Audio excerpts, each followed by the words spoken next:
Hello friends, मैं हूँ विनीत त्यागी। और दोस्तों, आज जो टॉपिक मैं आपके सामने लेकर आया हूँ वो है गुणनखंड और गुणज। दोस्तों, एडिशन जमा करने से पहले ये पॉइंट आपको क्लियर होना जरूरी है। और भी दो तीन पॉइंट है दोस्तों, जो एडिशन जमा कैसे करते हैं, प्लस कैसे करते हैं, उसके पार्ट को बनाने से पहले दोस्तों जो इम्पोर्टेंट पॉइंट है वो आपके क्लियर होने जरूरी है। इसलिए मैं दोस्तों इस वीडियो को आपके सामने लेकर आया हूँ।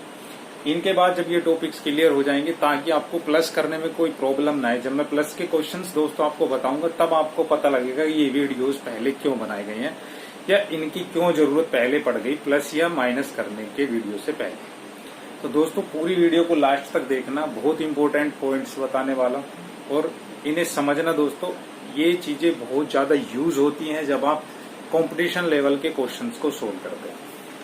तो दोस्तों सबसे पहले मैं आपसे बात करता हूं गुणनखंड की। फैक्टर्स क्या होते हैं, गुणनखंड क्या होते हैं। कोई दोस्तों आपसे सिंपल पूछे 4 के गुणनखंड बताओ, 4 के गुणनखंड बताइए या 4 के फैक्टर बताइए क्या होते हैं। तो सिंपल भाषा में क्या है दोस्तों, 4 के फैक्टर उन संख्याओं को कहते हैं जो संख्याएं 4 को डिवाइड करती है पूरी तरह से, कोई भी रिमाइंडर ना बचे, कोई भी शेषफल अगर नहीं बच रहा है तो वो क्या होगा दोस्तों, 4 के गुणनखंड होंगे। ठीक है, जिन संख्याओं से 4 4 पूरी तरह से डिवाइड हो जाएगा वो संख्याएं 4 का गुणनखंड कहलाएगी। जैसे अगर हम 1 से स्टार्ट करते हैं, पहले 1 से 4 को डिवाइड करेंगे, 1 चौका 4, कितना बचा 0। ठीक है, फिर अगर 2 से शुरू करते हैं, 2 दूनी 4, कितना बचा दोस्तों 0। 3 से करते हैं दोस्तों 4 को डिवाइड, 3 एकम 3, कितना बचा 1। 4 से 4 को डिवाइड करते हैं दोस्तों, 4 एकम 4, कितना बचा 0। तो जिन संख्याओं से दोस्तों 4 पूरा डिवाइड हो रहा है वो संख्याएं क्या है, 4 के फैक्टर है। तो किस किस से डिवाइड हो रहा है, 1 से, 2 से, 3 से पूरा डिवाइड नहीं हुआ क्योंकि एक शेष बच गया। अगर किसी संख्या से डिवाइड करने पर शेष बचे तो वो संख्या दोस्तों फैक्टर या गुणनखंड नहीं होती है। ये चीज दोस्तों नोट करने वाली है और समझने वाली है।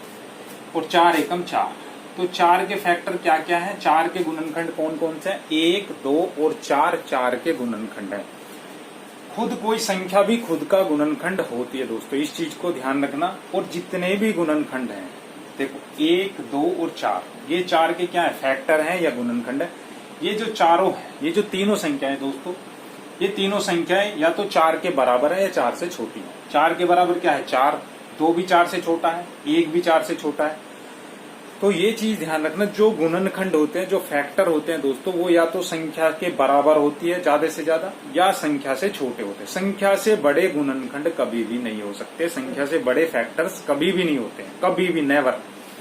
तो 4 के जो गुणनखंड है वो 3 संख्याएं आई है निकल के, 1, 2 और 4। ये तीनों क्या है दोस्तों, 4 के गुणनखंड है। समझ में आई बात। 4 का सबसे बड़ा गुणनखंड खुद 4 ही है। किसी भी संख्या का दोस्तों अगर आपसे पूछा है सबसे बड़ा गुणनखंड बताओ, अगर कोई पूछता है दोस्तों 16 का सबसे बड़ा गुणनखंड बताओ, तो सबसे बड़ा गुणनखंड क्या होता है, खुद वही संख्या अपना खुद का गुणनखंड होती है। क्योंकि 4 से भी 4 डिवाइड हो रहा है तो 4 खुद भी उसका एक फैक्टर होगा, गुणनखंड होगा, ये भी है। ठीक है, ये चीज याद रखना। तो किसी भी संख्या का सबसे बड़ा गुणनखंड या फैक्टर जो होता है वो खुद संख्या भी होती है। तो 4 का सबसे गुणनखंड 4, 16 का सबसे बड़ा गुणनखंड या फैक्टर क्या होगा दोस्तों, खुद 16। 25 का सबसे बड़ा गुणनखंड क्या होगा, खुद 25 ही होगा। इस चीज को दोस्तों आपको याद रखना है।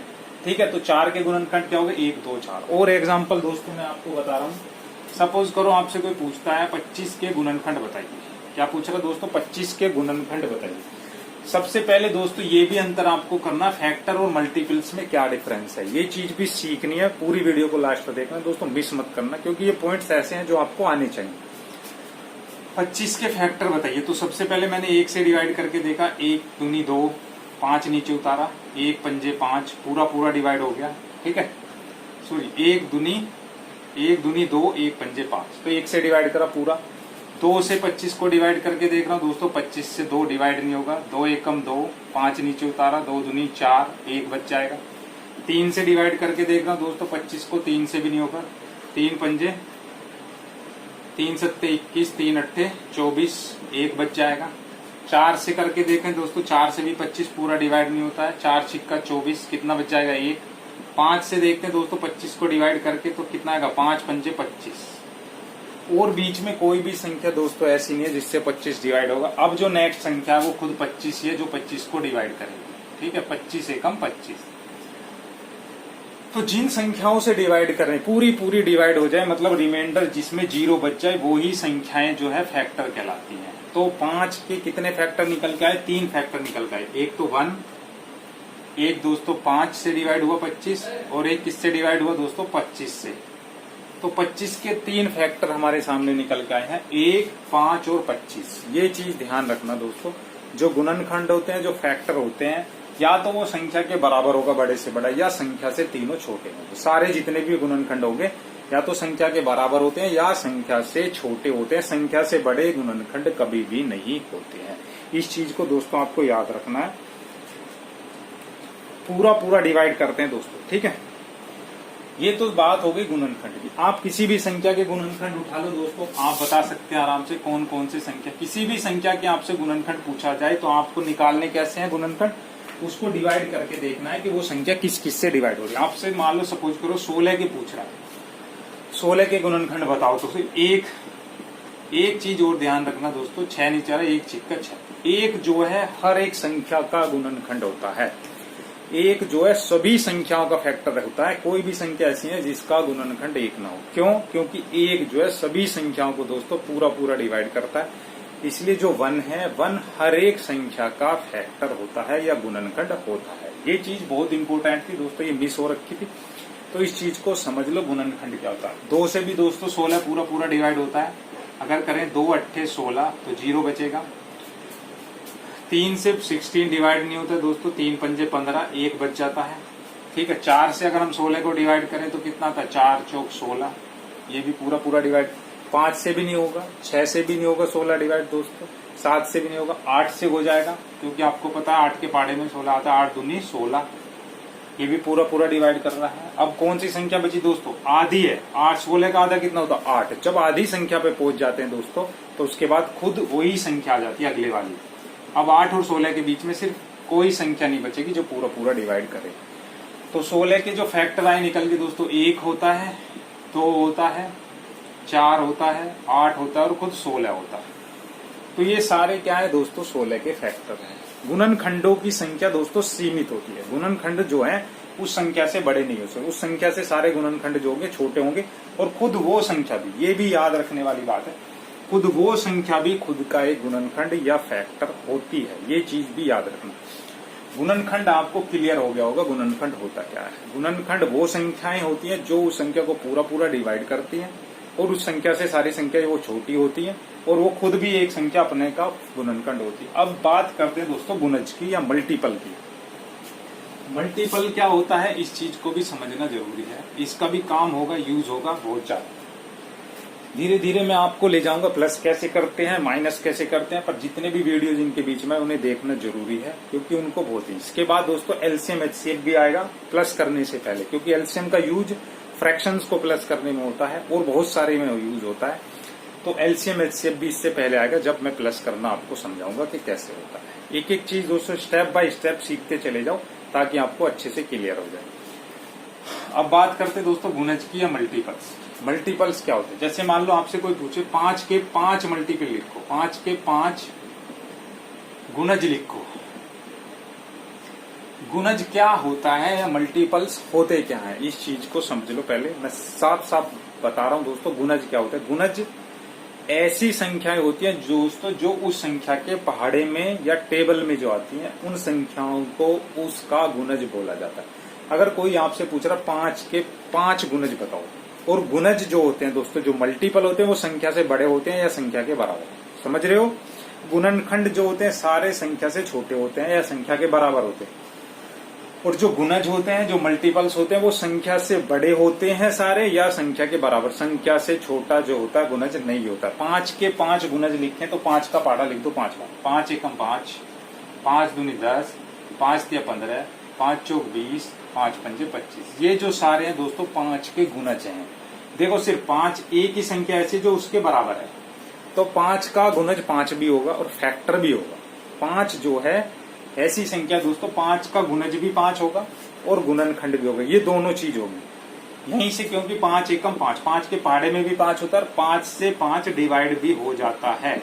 इसलिए जो ये 5 है, खुद जो संख्या होती है अपना गुणज भी होती है खुद का, और खुद का गुणनखंड भी होती है। और गुणनखंड सारे संख्या से छोटे होते हैं। 5 के गुणनखंड क्या होंगे, 1 और 5, ये संख्या से छोटे होंगे गुणनखंड। और ये क्या होंगे, गुणज, गुणज सारे बड़े होंगे। ऐसे ही अगर मैं 16 के लिखूं दोस्तों, 16 के गुणनखंड क्या होंगे, अब आपको समझ में आ जाएगा सारा फंडा क्या है।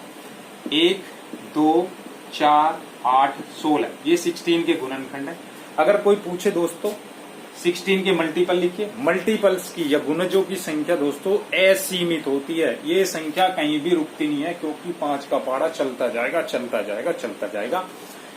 ये इनफाइनाइट होते हैं, अनंत होते हैं, इन्हें हम रोक नहीं सकते दोस्तों। 16 के गुणज जो मान लो अगर आपसे कोई पूछे तो क्या होंगे, 16 एकम 16, 16 दूनी 32, 16 ती 48, 16 चौका 64, 16 पंजे 80, एज इट इज आगे बढ़ते चले जाएंगे।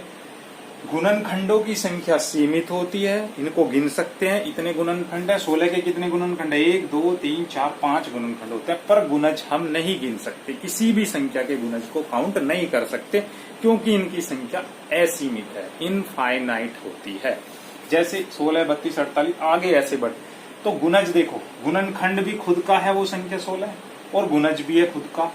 तो जो होता है संख्या खुद का गुणनखंड भी होती है और गुणज भी होती है। गुणज हमेशा संख्या के या तो बराबर होंगे या संख्या से बड़े होंगे, और गुणनखंड जो है संख्या से या तो छोटे होंगे या संख्या के बराबर होंगे। गुणज, मल्टीपल्स आपको क्लियर हुआ होगा दोस्तों, मल्टीपल और फैक्टर में क्या डिफरेंस है, जो बहुत ही इंपॉर्टेंट पॉइंट था।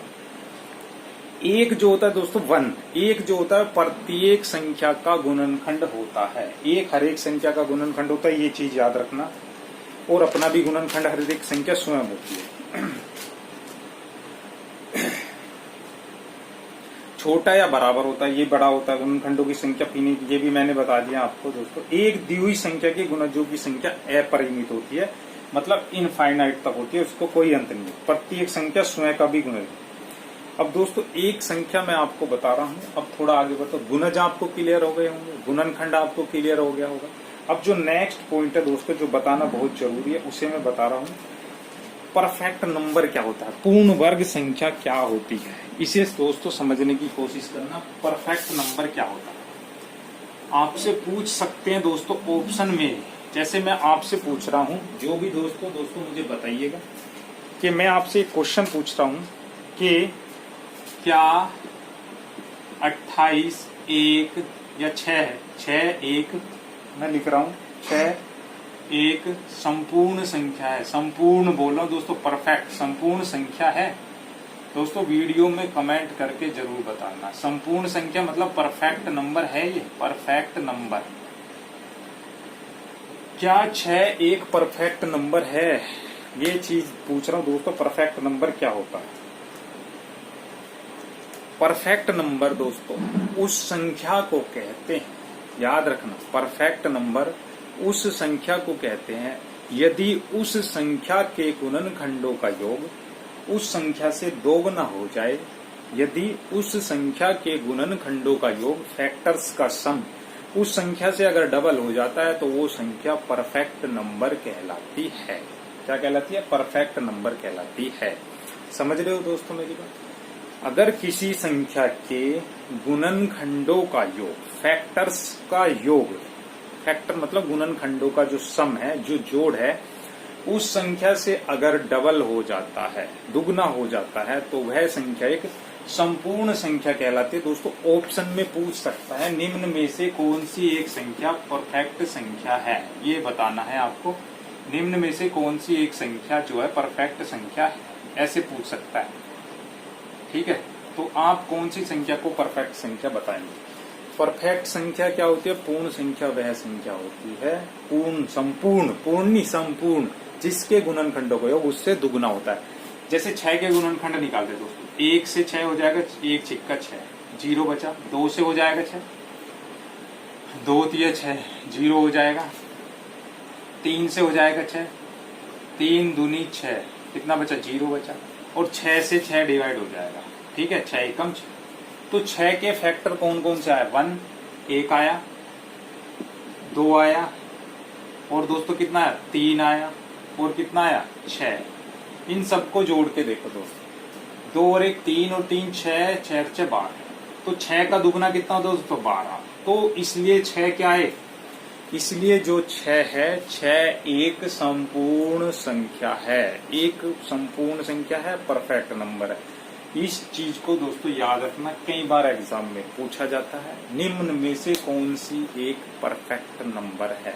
संपूर्ण संख्या है, संपूर्ण संख्या उस संख्या को कहते हैं जिसके फैक्टर, मल्टीपल्स में मत चले जाना कभी घूम जाओ, जिसके फैक्टर्स को जोड़ने पर, गुणनखंड को जोड़ने पर ऐसी संख्याएं जो उस संख्या से दोगुनी हो, तो वह संख्या एक संपूर्ण या परफेक्ट नंबर कहलाती है। पॉइंट क्लियर हो गया होगा दोस्तों।